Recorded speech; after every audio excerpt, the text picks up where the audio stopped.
ఒక విద్యార్థికి సారు చదువు చెప్పిండు, వాడంతా లావర్సిగా తిరిగి పెద్ద పట్టించుకోలే.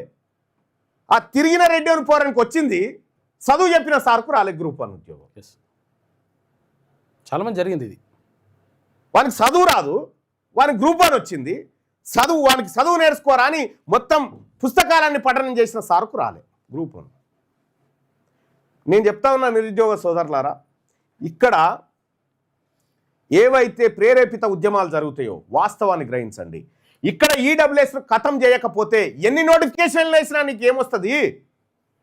ఫస్ట్ ఈడబ్ల్యూఎస్ను అంతం చేయాల్సిందే, లేదా మా వాట మాకిరి, మా పాలు మాకు ఇచ్చేరి. మీరు చెప్పిన దానికి మా లెక్కలు కులగణలో లెక్కలు జరిగి 56 ఇచ్చేరి మాకు, మా 56 మాకు ఇచ్చేరి. మీరు ఇయ్యారని మాకు తెలుసు, అందుకోసమే తీసుకోవడానికి వచ్చినాం.